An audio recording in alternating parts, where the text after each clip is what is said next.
This Good Morning Northwest morning sprint is brought to you by Bill's Heating and Air Conditioning. All right, it's 6:53. Time to get you ready for your Friday and the weekend here in the morning sprint. Sydney Charles has details on what police are calling a crime trend across downtown Spokane. Mark Peterson telling us about a sunny, warmer weekend ahead. But let's get right to Destiny Richards live on Spokane South Hill with breaking news of that standoff that lasted for hours last night. Destiny?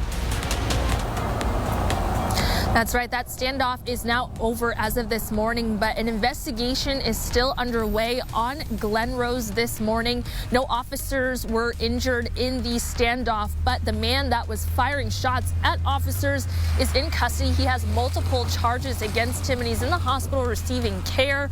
All we know is that that standoff yesterday had multiple roads closed. Neighbors were in the area as well, and Moran Prairie Elementary School was on lockdown. We do know as of this morning that classes will resume as normal, but there will be extra support at the school for anyone who needs help processing the events from yesterday. We'll continue to follow the aftermath of this standoff here on 4 News Now.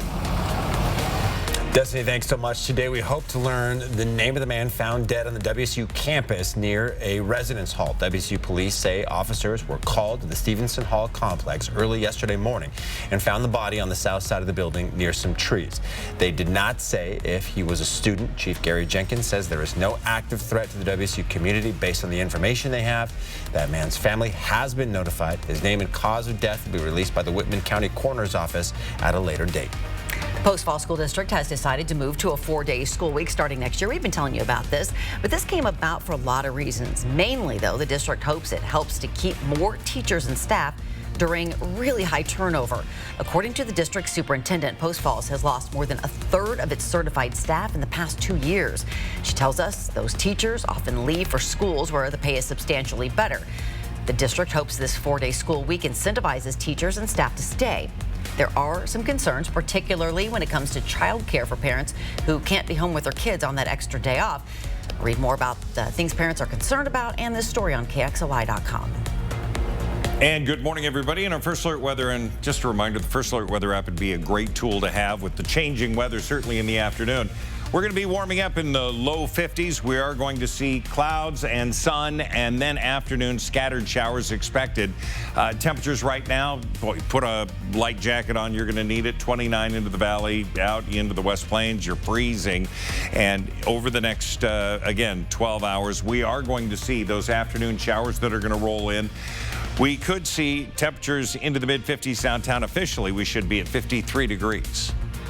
Lori Vallow Daybell's trial resumes today. The Idaho mother is accused of murdering 2 of her children and conspiring to kill her husband's ex-wife. Yesterday, her former friend took the stand. Melanie Gibb testified about her friendship with Daybell, and a recording of one of their conversations was played in court.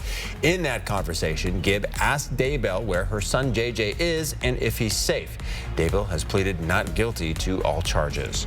This is the moment an FBI SWAT team arrested the young man they believe is responsible for the massive leak of top secret information. That is 21-year-old Jack Teixeira with his hands on his head walking out of his family's home in Massachusetts. He was a low-ranking enlisted airman trained as an IT specialist. He was not a spy or a rogue foreign power, but a young man trying to impress a small group of other young men and teenagers in a 25-person invitation-only chat group in the online gaming forum Discord. Coverage on this story continues coming up on GMA. And the Spokane Police Department is tracking a string of violent crimes in downtown Spokane committed by a large group of teens. Chief Craig Meidel is now pleading with parents to know where their kids are at all times. Police have detailed 4 attacks within the last couple of weeks, 2 of which happened in Riverfront Park. Police say they are roaming in packs and preying on people downtown, carrying weapons like pepper spray, knives, and even guns. Chief Meidel says it's going to take community involvement to put a stop to these types of violent acts being committed by teenagers. You can read all about this story right now on KXLY.com.